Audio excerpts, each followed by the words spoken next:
जरूरत पड़ जाए तो बांस बल्ला गाड़ कर शरीयत बचाने के लिए रन में उतरने की भी जरूरत है।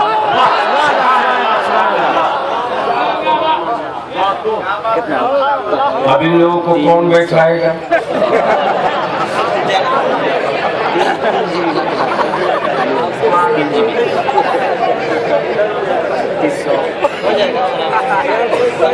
यानी मस्जिद में आएंगे सबके बाद में, या जगह चाहिए पहली सब में?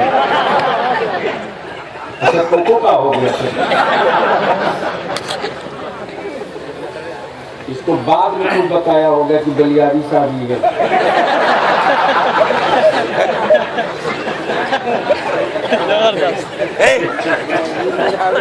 आज बलियाबी की थोड़ी देर तकरीर होगी, सुनेंगे? कितने सुनोगे जरा हाथ उठाओ। जब उठा लियो तो मुट्ठी बांध लो, ईमान से बोलो। मुट्ठी बांधे हो तो बॉडी में ताकत मिल रही है कि नहीं? जोर से बोलो। ये स्टेज वाले क्या विकलांग हैं? अरे मोबाइल छोड़ रहे कहाँ पर?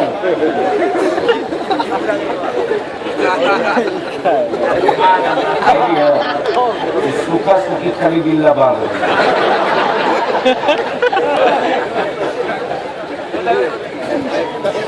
उठा दोनों हाथ मुट्ठी बांध के बोल, ताकत मिल रही है कि नहीं मिल रही है?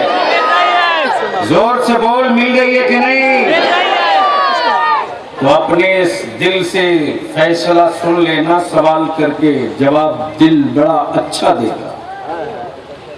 जब खुद की मुट्ठी बांध लो तो तेरी बॉडी ताकतवर महसूस करेगी। जिस दिन पूरी कौम मुत्तहिद होकर मुट्ठी बांध लेगी, उस दिन 56 इंच की छेद पेट वाले को बांग्लादेश भेजने में ज्यादा वक्त नहीं लगेगा।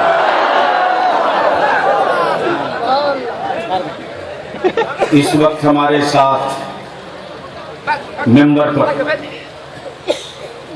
भाई विनोद श्रीवास्तव,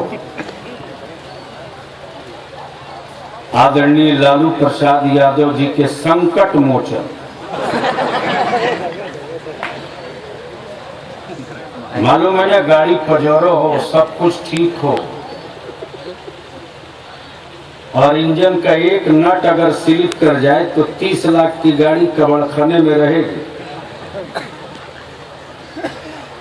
यानी 6 रुपये के नट पर 30 लाख की गाड़ी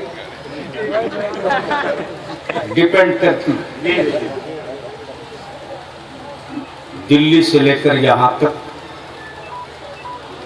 सभी जाति, मजहब, समुदाय, धर्म, दोस्त, दुश्मन, सबके सुख दुख में बेचारे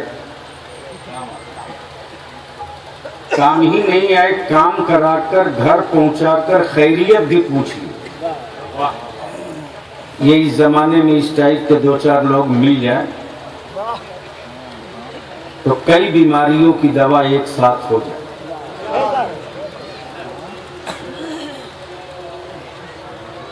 हैदरी कॉन्फ्रेंस में साबका रवायत के मुताबिक, जबकि मैंने पिछले साल अर्ज किया था वली अहद अल्लामा सैयद नाइब मियां किबला से कि लगातार 3 साल हो गए, इन साल छुट्टी दे दी, लेकिन इन्होंने भी जिद ही कर ली है। लेकिन हमको लगता है अगले साल की छुट्टी आज मैं मंजूर करा लूं। अगर सुनने के मूड में हो तो बलियाबी की आज तकरीर सिर्फ 3 पॉइंट पे होगी। सुनोगे? लेकिन आज कड़वा घोट भी तुझको पीना पड़ेगा। पियोगे? और मेरी माँ बहन बेटियों आई हो मेला करने नहीं, जलसा सुनने, और सही मानों में सैयदा फातिमा की कनीज हो तो आज आंचल में गांठ बांध कर जाओ और सुबह सवेरे से उस पर काम शुरू कर दो। तो पॉइंट नंबर 1,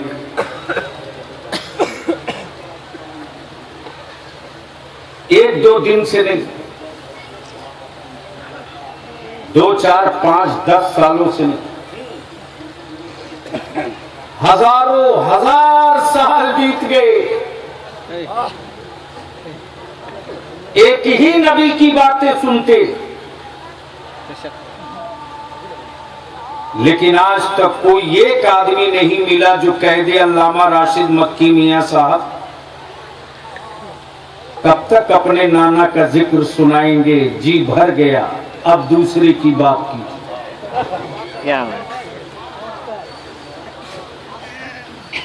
क्या जुनून है, क्या इश्क है, क्या वारफ्तगी है, महफिल हो निकाह की, तस्करा हो रसूल का, किया जाए तवाफ काबे का, अदा हो रसूल की, पाली जाए औलादें,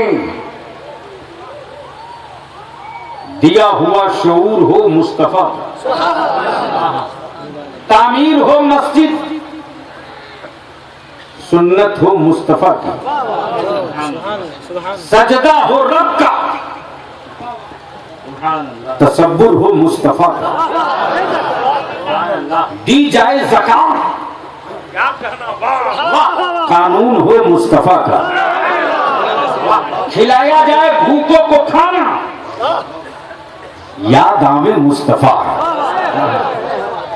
और पिलाया जाए प्यासों को पानी, याद आवे सैयदना नन्हे अली असगर। सुभान अल्लाह, सुभान अल्लाह। तो क्या वजह है कि तबीयत भरती नहीं, जी उकताता नहीं। Point number 1। पॉइंट नंबर 2, अल्लाह ने बंदों की हिदायत और रहबरी के लिए किताबें भेज दी, पैगंबर भेज दिए, सहीफे भेज दिए, वलियों की क्या जरूरत थी। और पॉइंट नंबर 3, आपकी जिंदगी का मिशन क्या है। सुभान अल्लाह, सुभान अल्लाह, बहुत खूब, बहुत खूब। और आपके मरने का मकसद क्या है। सुभान अल्लाह, सुभान अल्लाह। बस इसी 3 पॉइंट पर थोड़ी देर गुफ्तगू होगी।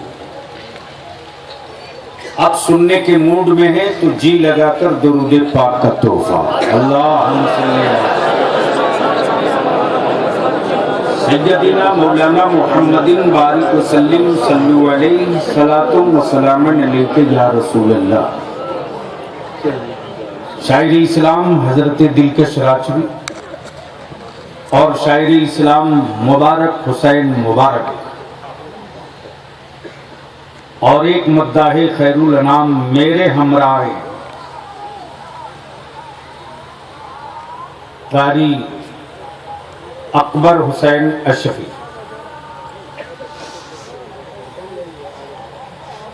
नाज़िम इजलास जो खुद ही अशार की मशीन है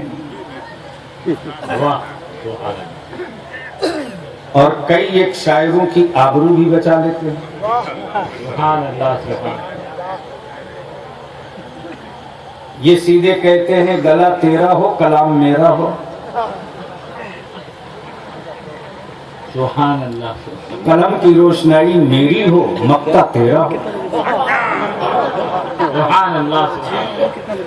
2 से 5 फिर जाता है, लेकिन शायरों का कलाम आप रोज सुनते हो, सुनते हो। शायर हर शहर में मिल जाता,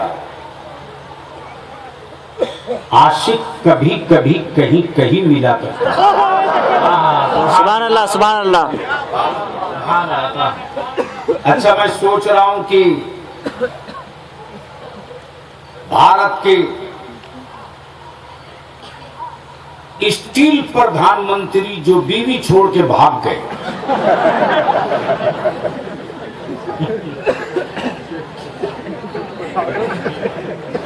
देश भगौड़ा नहीं, पत्नी भगौड़ा। और मैंने तो कह दिया मोदी भाई गलत जगह हाथ डाल दिए हो। सुभान अल्लाह, सुभान अल्लाह। हमें मत डराओ कई साइज के पैंट वालों से, हम बहुत पहले से कई साइज के पैजामा वालों से भिड़े हुए हैं। सुभान अल्लाह।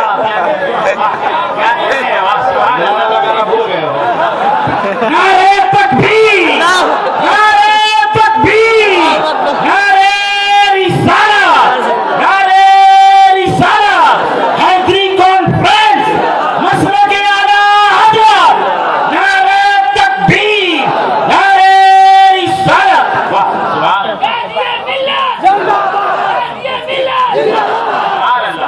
इस मुल्क की तामीर और इस मुल्क की बुनियाद धर्म के बुनियाद पर नहीं है, मजहब की बुनियाद पर नहीं है। ये मुल्क नाथूराम गोडसे के आइडियोलॉजी पर नहीं चलेगा। ये नागपुर के रिमोट कंट्रोल से नहीं चलेगा। इसलिए मुस्तफा के गुलामों को छप्पर में देखकर छाती 56 इंच की मत कीजिए। यहूदी लॉबी ने पूरी मैकेनिज्म करके रिसर्च किया। गरीब मुसलमान हैं, रोटियों से कमजोर मुसलमान हैं, इकोनॉमिक पोजीशन कमजोर मुसलमानों की। लेकिन वजह क्या है साहब? भूजे में ताकत नहीं, अच्छा महल नहीं, खाने पीने का बेहतर सिस्टम नहीं, जिनकी गुर्बत की एक लंबी तारीख पड़ी हुई। लेकिन मैदानों में उतरने के बाद आखिर कौन सी ताकत है जो हाथों में फतह का झंडा दे दिया करती है? तो यहूदियत ने जल भून कर जो रिपोर्ट तैयार की, तो उस रिपोर्ट में क्लियर कट लिख दिया, चाहे बर्नार्ड शाह वाले हो, चाहे अरस्तु वाले हो, चाहे हिटलर वाले हो, चाहे चंगेज वाले हो, चाहे चंगेज वाले हो, चाहे कुफ्र के दिलदादा हो, चाहे यजीद के हवेलियों के हाकिम हो, सबसे पंगा लेना, मुस्तफा के आशिकों से पंगा कभी मत लेना। इसलिए कि ये वो कौन है कि जिसके दिलों में रसूल की मोहब्बत उतर गई, वो आसमान को भी फाड़ सकता है, जमीन को भी चीर सकता है, नबी की मोहब्बत पर कहीं दर्द नहीं पड़ने देगा। इसलिए कि उसकी रूह की खुराक है इसके मुस्तफा। नारे तकबीर, नारे तकबीर, नारे रिसालत, नारे रिसालत, हैदरी कॉन्फ्रेंस, नारे तकबीर। फिर यहूदियत ने रिसर्च किया कि जरा इस पर भी, इस पर्दे को भी जरा खंगाल कर देखो कि बदर में सिर्फ 313 थे। वाह सुभान अल्लाह। बदर में सिर्फ 313 थे। ना हथियार था, ना सलहे थे, न खंजर था, न बर्छियां थी, न खाना था, खाने की जगह भूख। लेकिन क्या जुनून था साहब, क्या इसके पैगंबर का जुनून कि हल्की सी हवा चली, आकाए रहमत ने जब बद्र की वादी में भेजा तो आकाए रहमत ने लोहे का खंजर नहीं दिया, खजूरों की टहनियां दी। खजूरों की टहनियों से किसी की जान नहीं जा सकती। पूरी दुनिया के रिलीजियस और मजहबी जर्नलिस्टों, इतिहासकारों अरे एक मरतबा तो मेरे पैगंबर की लाइफ की का एक चैप्टर पढ़ लो। और मैं तो भाई मोदी को कहता हूं कि मत ज्यादा बावला होंगे। हम आपके सामने खड़े हैं, सिर्फ एक बार, सिर्फ एक बार, सिर्फ एक बार करीब से मेरे रसूल को पढ़ लीजिए। सिर्फ एक बार, सिर्फ एक बार। बलियाबी का ईमान है अपने रसूल पर कि जब उमर जैसा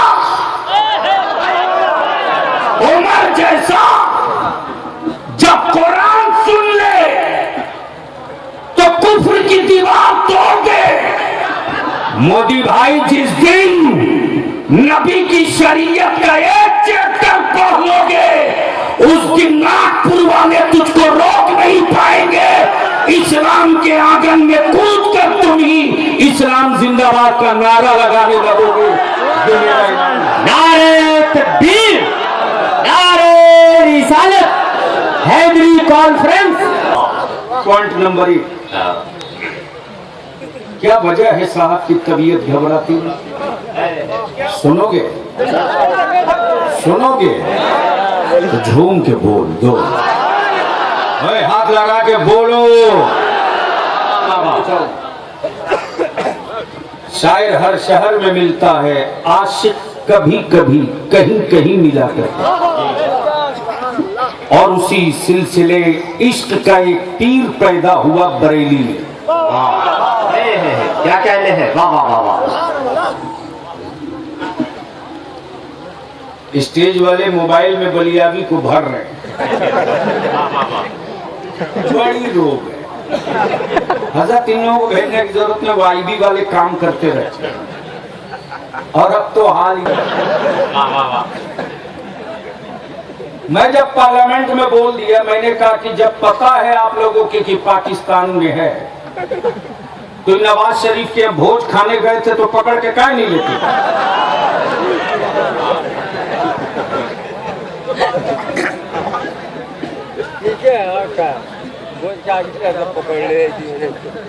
पूरी दुनिया को बर्बाद करने के लिए 2 आदमी काफी है।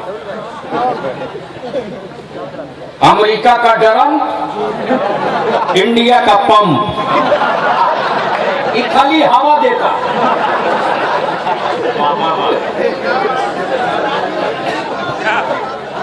दे दिया हवा। भाई वीडियो में इतना हाई करा देंगे, देखिएगा ऐसे स्पीड पे डालेंगे सारे। हवा दे दी कि मोदी भाई आएंगे, सब मिला पाकिस्तान चला। एडिंग तो मस्त रहेगा, तो स्पीड में डालेंगे तो बना। मुसलमान गुनहगार हो सकता है, अपने वतन का गद्दार नहीं। क्या कह रहे हैं? नारे तकबीर, नारे रिसालत। पार्लियामेंट में इनको मैंने रोज रोज चुनौतियां दी और आज भी कौमी इत्तेहाद मोर्चा के प्लेटफॉर्म से रोज इनको चैलेंज कर रहा हूं। हम 2 नंबर के हिंदुस्तानी नहीं है। अरे जो अपनी पत्नी का मान सम्मान न बचा सका वो भारत की मर्यादा क्या बता?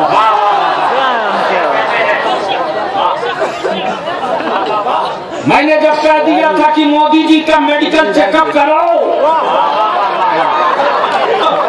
आखिर वो छोड़ी क्यों उसको?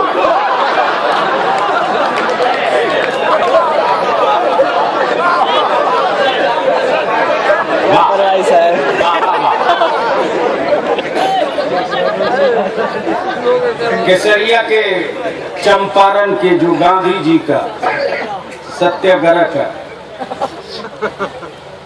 यहां से मैं सोचता हूं कि दिल्ली एक तो शेर भेज दे आप लोगों की तरफ से भेज दें। डरिएगा नहीं ना जी, डरपोक आदमी है, भेज दें।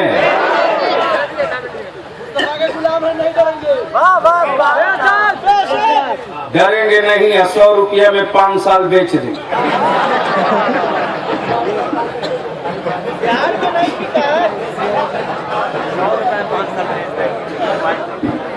वाह वाह वाह, जिस दिन वोट बेचना बंद कर दोगे ना, उसी दिन बलियाबी सलाई रिंग से सबको टाइट कर देगा। और अब मैं निकल लिया हूं गांव गांव, हुल्ला बोल, सेकुलरिज्म का पोल पोल हुल्ला बोल। वाह वाह वाह, तो शेर भेज दें, स्टेज वाले बोले तो भेज दें। बताओ संभालिए मोदी भाई,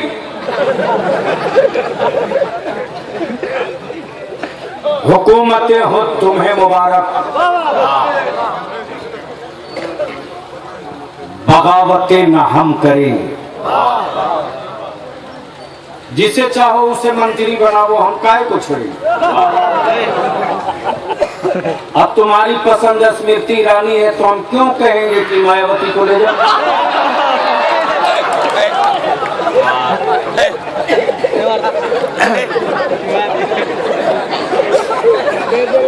ये वाला तो जल्दी समझ जाओगे तुम।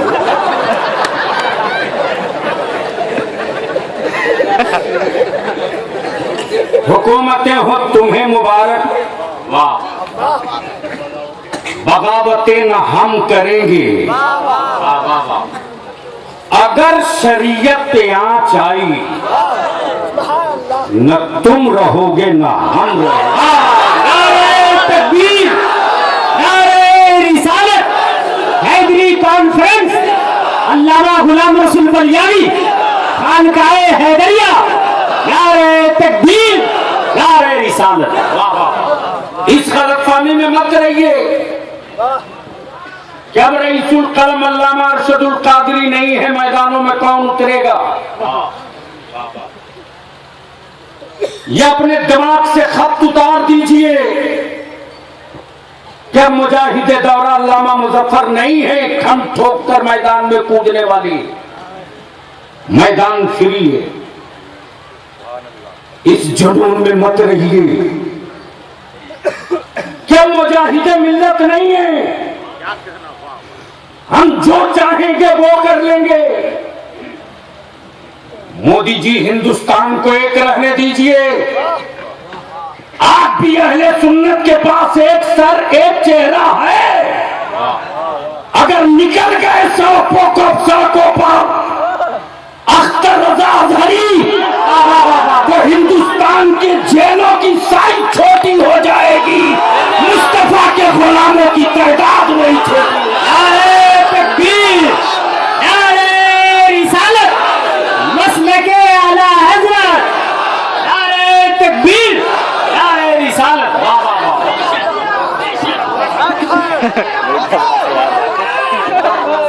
फैज़ाने ताज शरिया, नारे तकबीर, नारे रिसालत। बनाइए कानून। वाह वाह वाह, बस्ती बस्ती करिया एक मिनट सुन ले। बनाइए कानून, हम पीछे नहीं है, बनाइए। लेकिन ये भी तो बताइए कि भारत के कानून में ये भी है कि कोई अनपढ़ ना रहे। इस कानून पर कितना अमल कर लिया है आपने, बताइए। बनाइए कानून,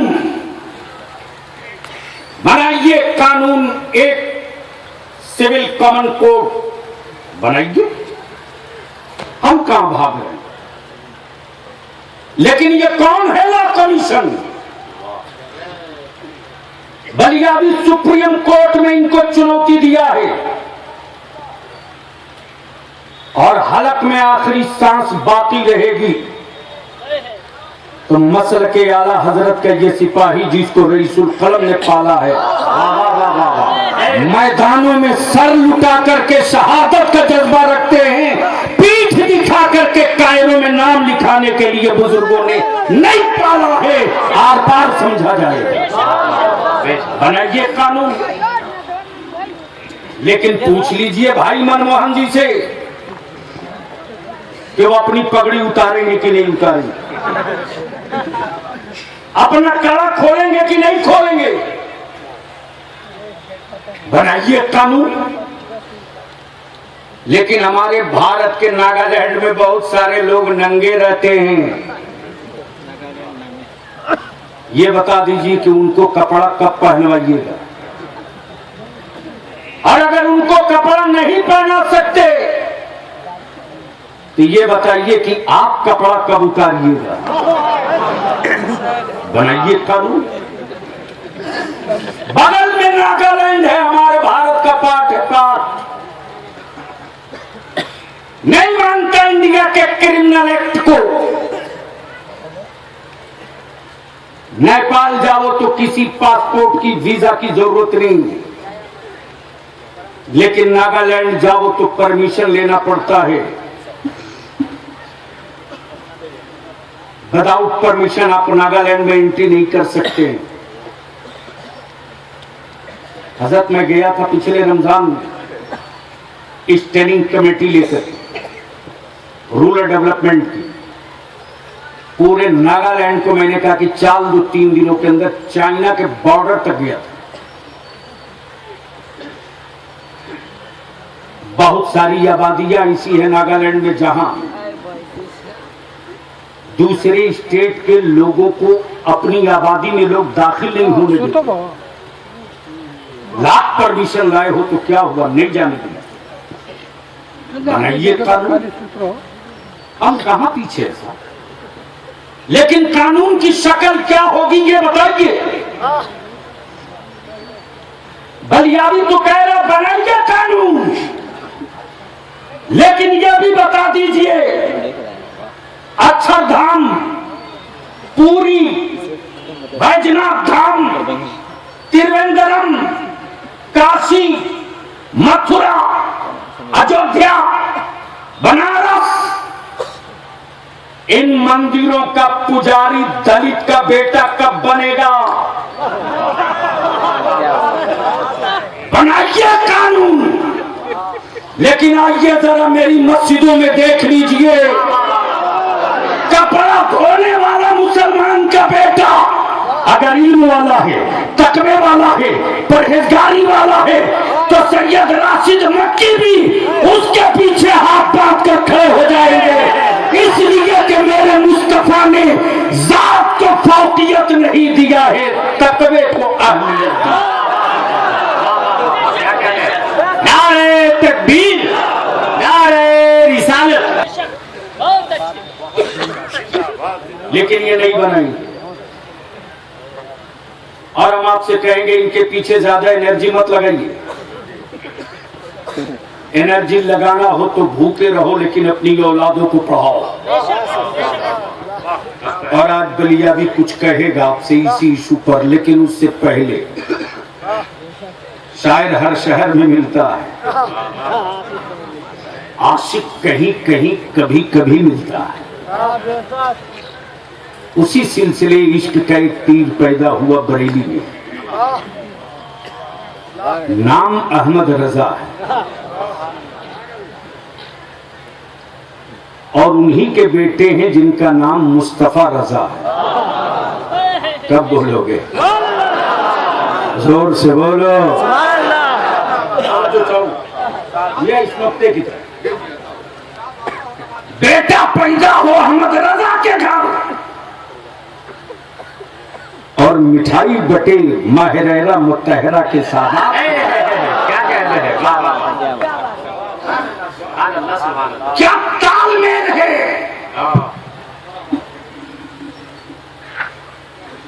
क्या तालमेल है। गोया संज्ञा जरूरत है उम्मत के लिए, और अहमद रजा जरूरत है अकीदे के लिए।